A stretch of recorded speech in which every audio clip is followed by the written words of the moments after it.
The following are true scary stories found on Reddit. I'd like to give a big thank you to Brimstone Below for helping me out with this collaboration. I've been subscribed to his channel for a while and he has a lot of great unique content. If you haven't checked him out, I highly recommend you go over and watch some of his videos. He does some really twisted stories as well. If you enjoy this video, don't forget to leave a like and subscribe so you can catch all of my future content. And head over to Brimstone's channel so that way you can catch our other video. And let's begin. This is a story my friend told me that happened to her older sister. She goes to a large, private religious university in Utah. She was staying in an apartment not far from campus with 3 other girls. The semester had just started and 2 or 3 girls were asleep. My friend's sister was on her phone sitting in the living room when she heard what sounded like footsteps outside the window behind her. She listened closely and dismissed it as a stray cat or dog. Soon after, she heard a thud against the dining room wall coming from the outside, and what sounded like muffled whispering. My friend's sister is an excellent marksman, so she decided to scare whoever was outside off by opening the blinds, turning on the lights, and grabbing the shotgun she kept on the mantel, pointing it at the window while screaming for the other girls to wake up.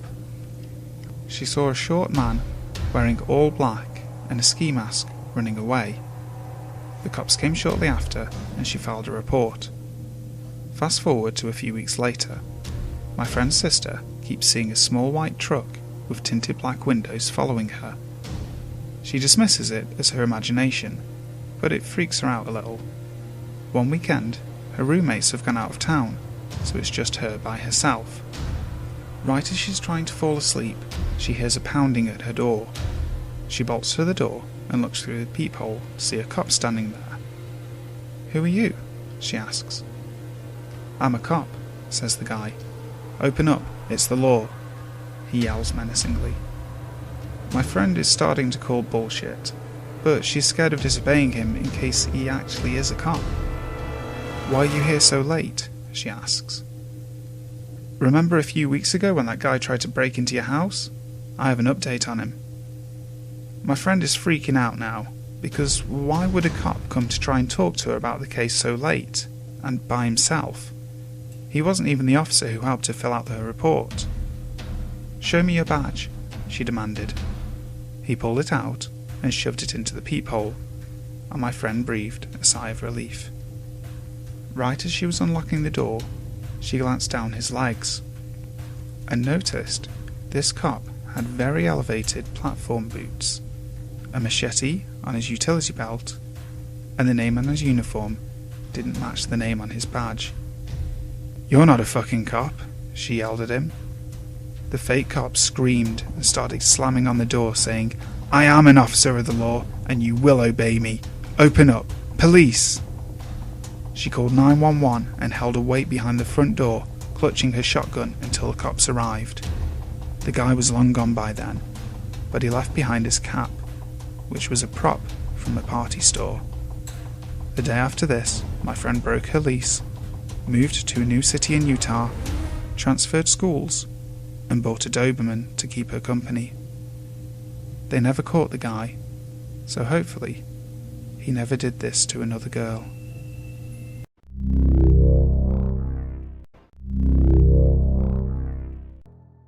The first thing you should know about me, before hearing my encounter, is I have a pretty bad anxiety disorder. This is due to certain events that happened in high school, and I still struggle with them today. However annoying and frustrating it can be, a few years ago, my anxiety issues actually saved my life. After I graduated high school, I moved to a small city in southern Ontario, Canada, called Kitchener. I hated the idea of living on residence since I am not the most social person. I moved into a house with 2 friends from home and 2 other guys that were already living in the house. I am a very independent person, so I thoroughly enjoyed having my own bedroom and bathroom. At this point, my boyfriend and I had been together for a year, and he wanted us to move in together. However, I refused. I love him, but I need my own space, and a lot of it sometimes. A couple of weeks into the school year, I was invited to go to a house party, not far from my house. I don't typically like to go to parties because of my anxiety. I get very anxious being around a large group of people. But I decided to go and be a little social with some fellow classmates. I have not always gotten along with my fellow females. I find many of them exhausting to be around, so my main group of friends consists of mostly guys. I spend the majority of the time chatting with a guy I knew from my classes, Alan. He is similar to me in a few ways, and we bonded over a mutual love of the Legend of Zelda series. I noticed he brought another male companion with him to this house party. I didn't notice him hanging around at first, but eventually I felt his eyes burning a hole into me, and it made me a bit uncomfortable. I tried to be friendly and introduce myself to him, but he didn't say anything. He just stared at me. I shrugged it off and just figured he was shy. When the guy that was there with Alan left for the bathroom, Alan apologized for his friend's behavior. "I'm sorry about Sean. He is actually a buddy's brother. He doesn't have a lot of friends, so I said that he could come along." I reassured him that there was no reason for him to apologize. I could relate to Sean on that level, and I felt a little bit of sympathy for him. Throughout the night, Sean's behavior did not change. Even when I was not around Alan, Sean would always stick at least 6 feet behind me, always staring at me. I felt it was time for me to leave, to which I felt quite relieved, thinking this should fill my social quota for the next couple of months. My boyfriend doesn't like the idea of me walking home alone, especially this late at night, but he had to work early in the morning so he couldn't walk me home. Alan offered to take me on the walk since he knows my boyfriend quite well. Since Alan was going to be walking me home, Sean came too. He didn't walk with us. He stayed about 10 meters behind us, which of course I felt was a little odd, but I tried not to pay much attention to it. However, if you have anxiety, this is easier said than done. We made it to my house, and Alan left as I was walking up my driveway. It was at this point that I realized Sean was not around. I didn't see him leave with Alan, nor did he walk me up the driveway. Again, I tried not to pay much attention to this observation, but of course it kept nagging at me, begging for my full attention.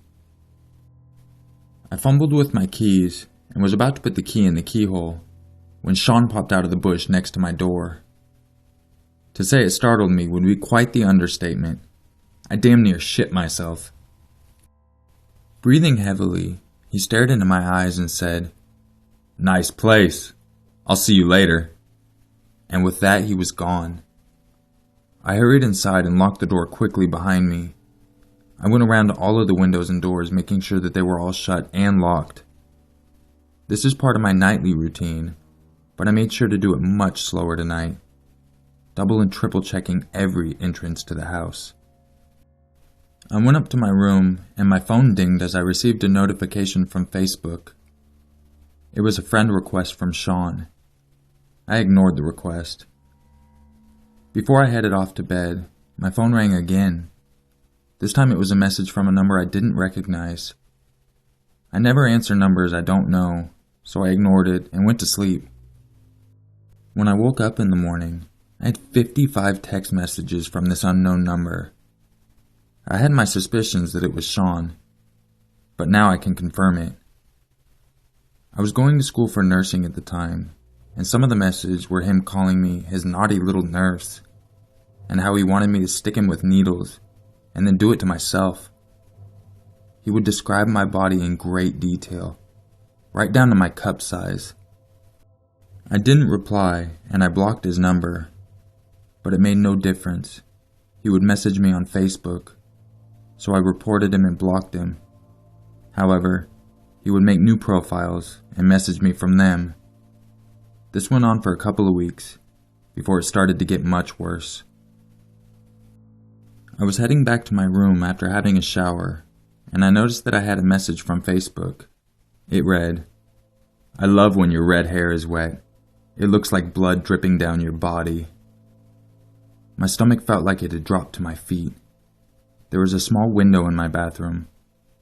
I have never felt so violated in my life. I had enough at this point and decided to call the police. I showed them all of the messages that he had been sending me from different accounts and numbers. I also told them about his most recent message that happened after I had gotten out of the shower. They went outside to look around the area by my bathroom window. What they found still disgusts me to this day. They found semen all over the bush under my window. The police told me they would go and speak to him, and then they left. I was furious that they didn't do more. I head back into my room to see that I have another message on my screen. No one can save you now, my naughty little nurse. I have never felt so helpless in my life. Perhaps if more was done, it wouldn't have gotten as bad as it did. I didn't tell anyone about what was happening. Not my parents, not my roommates, not my closest friends, and not even my boyfriend. No one. Things started to escalate even more. He started to follow me home when I got off of work. So I started to always have a coworker walk home with me, since he lived in the same area. I always knew Sean was there. I could sense him following out of sight under the cover of darkness, eyes burning into me as usual. About a month later, my coworker had to go home early because he was not feeling well, so I had to walk myself home. It had been a few days since I felt him follow me home, so I tried to tell myself that he had probably given up. It was a peaceful night, beautiful. I didn't get the usual feeling that Sean was following me, to which I felt relieved. Maybe it was finally over, I thought to myself. But boy, was I ever wrong. Another benefit to having an anxiety disorder, in my case at least, you become very aware of your surroundings.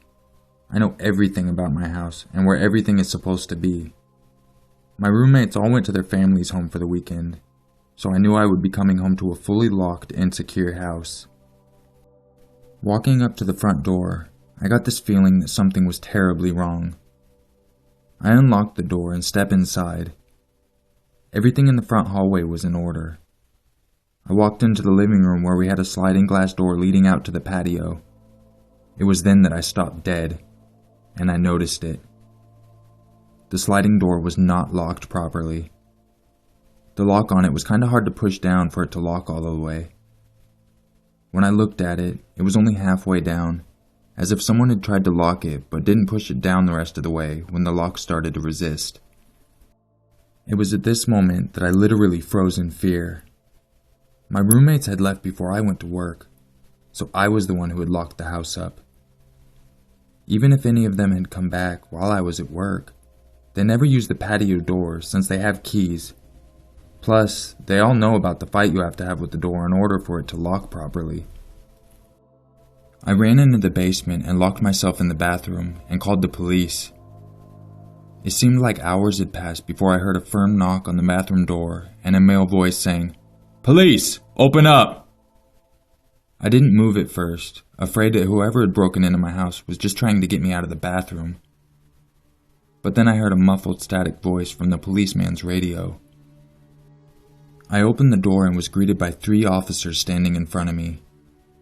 "We found the man who broke into your house," said one of the officers. "He was hiding up in your bedroom." I didn't have to ask who this man was. Of course, I already knew who it was. I allowed myself to be led upstairs by the officers, so I could identify the guy in the car as the guy who had been harassing me. When I looked into the car, Sean was staring back at me. He smiled maniacally up at me. "That's him," I said softly to the cops. Before I turned to walk back into my house, I saw him mouth the words, "I'll see you later, my naughty nurse." I was told when the police found him in my room, he was hiding under my bed with a weapon. I didn't want to know the details about this weapon, since I was already scared enough. There was no doubt in my mind that my life would have been ended had I not been as observant as I am. Sean was sent to jail, and my life has changed forever. For someone as independent as I was, to change into a person who was petrified to be by themselves concerned a lot of people around me. I couldn't bring myself to tell anyone, especially my boyfriend. I never wanted to worry any of them. I found out a few weeks ago that Sean was released from jail. I received a notification on Facebook from him, sending me a friend request. In conclusion, creepy, potentially homicidal, ex-stalker. Let's not meet.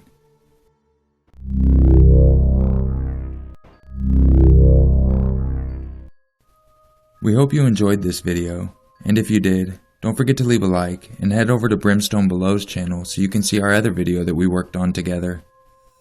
Don't forget to check out his other content. He has some really great stuff over there and I highly recommend you guys subscribe. And just remember, it's always scarier if it's true.